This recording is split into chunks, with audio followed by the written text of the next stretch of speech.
আসসালামু আলাইকুম সম্মানিত দর্শক মণ্ডলী, আজকে গোলাপের একটা গুরুত্বপূর্ণ ভিডিও নিয়ে আপনাদের সামনে আমি হাজির হলাম মোহাম্মদ নাইম। তো সম্মানিত দর্শক মণ্ডলী, আমরা অনেকে জানি নীরব ঘাতক সম্পর্কে একটা কথা জানি, যে এই জিনিসটা আমাদের অজান্তেই আমাদের যে চাওয়া প্রত্যাশাগুলো থাকে এই নীরব ঘাতকগুলো সব নষ্ট করে দেয়। এবং গোলাপের ক্ষেত্রেও একটা নীরব ঘাতক রয়েছে। তো সেটা কি, সেটা আপনারা কিভাবে চিনবেন, আজকে ভিডিওটি তুলে ধরার চেষ্টা করব। আমি মোহাম্মদ নাইম, আপনারা দেখছেন স্প্রাউট বিডি। তো সম্মানিত দর্শক মণ্ডলী, দেখেন আমার হাতে একটা গোলাপের চারা দেখতে পাচ্ছেন। তো চারার মধ্যে এমন একটা ডাল আছে বা একটা আছে, দেখেন আপনারা বুঝতে পারেন কিনা, যদি বুঝতে পারেন আমাদের কমেন্ট বক্সে জানান আপনারা যেখানে নীরব ঘাতক কোনটা। আসলে আমি বলে দিচ্ছি, এখানে একটা ডাল আছে, যে ডালটা নীরবে আপনার সমস্ত এই গাছটা, আপনার প্রিয় গাছটার, গোলাপ গাছটার সমস্ত পুষ্টি উপাদানে ভাগ বসাবে।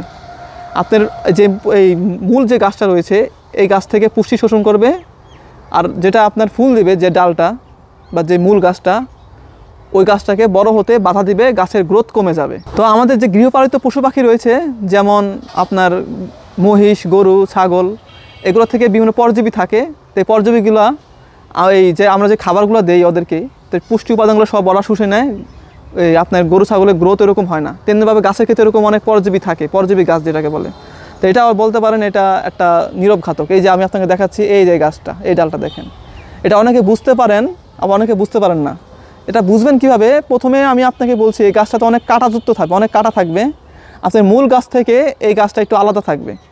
আসলে মূলত এই গাছটা হয় কীভাবে, আমরা যে গাছটার উপর গ্রাফটিং করেছি, ওই গ্রাফটিংটা আসলে এই গাছ থেকেই করানো হয়েছে। তো কোনোভাবে এটা মনে করেন কোনোভাবে বেরিয়ে যায়, তো আস্তে আস্তে বেরিয়ে যেতে যেতে এরকম বড় হয়ে যায়।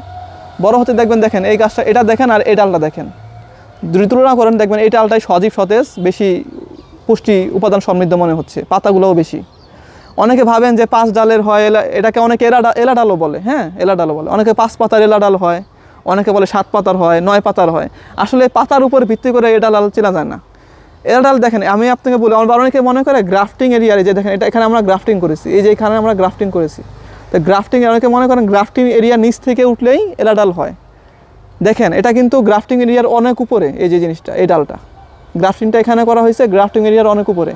তার মানে বোঝা গেল গ্রাফটিং এরিয়ার নিচের থেকেই হলে যে এলা ডাল হবে এরকম না। তবে এটা ঠিক, গ্রাফটিং এরিয়ার যেখানে গ্রাফটিং করা হয়েছে, গ্রাফটিং এরিয়ার থেকে যদি নিচ থেকে কোনো ডাল বের হয়, সেটা নিঃসন্দেহে এলা ডাল, সেটা আপনারা কেটে ফেলবেন। তো এই যেটা দেখতে পাচ্ছেন এলা ডাল, ঠিক আছে, এই গাছটা ছোটো খাটো, হাতে ধরতে সুবিধা হয়, এই জন্য আপনাকে এই ডালটা দিচ্ছি। বড় বড় গাছগুলোতেও কিন্তু এরকম এলা ডাল বের হয়। আপনার যদি এই গাছটা যদি প্রথমে শনাক্ত করতে না পারেন, তাহলে আপনারা যেই কীটনাশক দিবেন, যেই সার দিবেন, যাই পরিচর্যা করবেন, এই গাছটাও কি ভাগ বসাবে। যেমন কোকিল কি করে, কাকের বাসায় ডিম পারে, আস্তে আস্তে কী করে, ওই ডিম থেকে বাচ্চা হয়, বাচ্চার সমস্ত কাক তার যত পুষ্টি খাবার আছে ওকে খাওয়ায়। তো সে আস্তে আস্তে বড় হয়ে ওই কাকড়ে ছেড়ে চলে যায়। তো এই এলার ডালটা আস্তে আস্তে বড় হতে হতে কী করবে, যতই বড় হবে তত এই মূল ডাল থেকে, মানে মূল গাছ থেকে পুষ্টি শোষণ করে আপনার গাছটাকে নিস্তেজ করে দিবে, গাছের গ্রোথ কমিয়ে দিবে, গ্রোথে বাধা দিবে। আর এই গাছে কিন্তু কোনো ফুল ফল কিছুই হবে না, মানে কোনো ফুল হবে না, একবারে বেকার গাছ।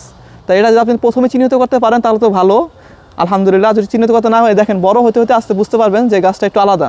তো এই এলা ডালটা আপনারা যদি ছোটো থাকতেই শনাক্ত করে ফেলেন তাহলে ভালো, যদি বড় হয়ে যায় তাহলে বুঝবেন, এটা আপনি দেখলেই চিনতে পারবেন, সাথে সাথে এটা কেটে ফেলবেন, ফেলে দিবেন, ঠিক আছে, এটা ফেলে দিবেন। তো সম্মানিত দর্শক মণ্ডলী, আশা করি আপনাদেরকে ভিডিওটা ভালো লেগেছে। তার নতুন নতুন যত্নের ভিডিও নিয়ে আমরা খুব দ্রুত হাজির হব। আজকে এ পর্যন্তই, আসসালামু আলাইকুম।